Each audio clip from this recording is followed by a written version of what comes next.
Cancer Healer Center, a new beginning.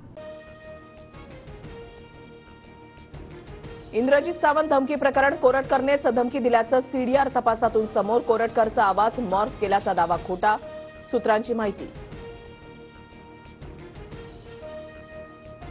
Indrajit Sawant धमकी प्रकरणी कोरटकरच्या विरोधात नागपुरातही गुन्हा दाखल. नागपूर आणि कोल्हापूर पोलिसांच्या 4 पथकांकडून कोरटकरचा शोध सुरू. इतिहास संशोधक इंद्रजित सावंत यांची फॉरेन्सिक विभागाकडून 7 तास चौकशी. सावंत यांच्या मोबाईलमधील कोरटकर सोबतचा संवाद आणि सावंतांच्या आवाजाचे नमुने तपासणार. युती टिकवायची असेल तर तारतम्य बाळगून वक्तव्य करा. अजितदादांचं नाव न घेता सुरेश धसांवर निशाणा. फडणवीसांच्या चेहऱ्याकडे बघून लोकांनी धनुष्यबाण घड्याळाला निवडून दिलं, धसांचं वक्तव्य. बीड जिल्ह्यामधील 107 पोलीस अधिकाऱ्यांचे बदलीसाठी विनंती अर्ज. मस्साजोग प्रकरणानंतर बीडमध्ये काम करण्याचा धसका पोलिसांनी घेतल्याची चर्चा. मनोज कुमार शर्मा राज्याच्या कायदा सुव्यवस्था विभागाच्या विशेष पोलीस महानिरीक्षकपदी. यशस्वी यादव आता राज्य सायबर सेलचे अप्पर पोलीस महासंचालक असणार, तर सुहास वारके कारागृह आणि सुधार सेवा विभागाचे नवे अप्पर पोलीस महासंचालक. पुणे अत्याचार प्रकरणामध्ये दोघांमध्ये सहमतीनं शारीरिक संबंध. आरोपीच्या वकिलांचा कोर्टामध्ये युक्तिवाद. कोणताही प्रतिकार झाला नाही. सीसीटीव्हीमध्ये तरुणी स्वतःहून बसमध्ये जाताना दिसतेय, वकिलांचा मोठा दावा. आरोपी आणि पीडित महिलांपासून एकमेकांना ओळखायचे. घटनेवेळी दोघांमध्ये 7,500 पैशांचा व्यवहार झाला. पुणे अत्याचार प्रकरणामधील आरोपी दत्तात्रय गाडेच्या परिचयातील अॅडव्होकेट सुमित पोटेंचा धक्कादायक दावा. पुणे अत्याचार प्रकरणामधील आरोपी दत्तात्रय गाडेला 12 तारखेपर्यंत पोलीस कोठडी. गाडेला 70 तासानंतर गुन्हाट गावातून केली होती अटक. अटकेआधी आरोपी गाडेचा 3 वेळा आत्महत्येचा प्रयत्न. प्राथमिक वैद्यकीय अहवालामध्ये आरोपीच्या गळ्यावर जखमा. पुणे पोलीस आयुक्त अमितेश कुमार यांची माहिती.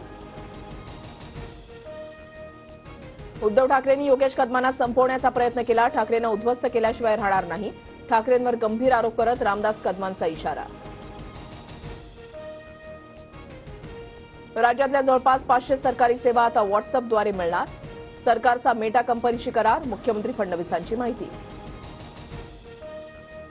जुन्नरचे अपक्ष आमदार शरद सोनवणेंसह अनेक कार्यकर्ते शिंदेंच्या शिवसेनेत. शिवनेरीला आजपर्यंत लाल दिवा मिळाला नसल्याची खंत व्यक्त करत सोनवणेंकडून मंत्रिपदाची अपेक्षा व्यक्त.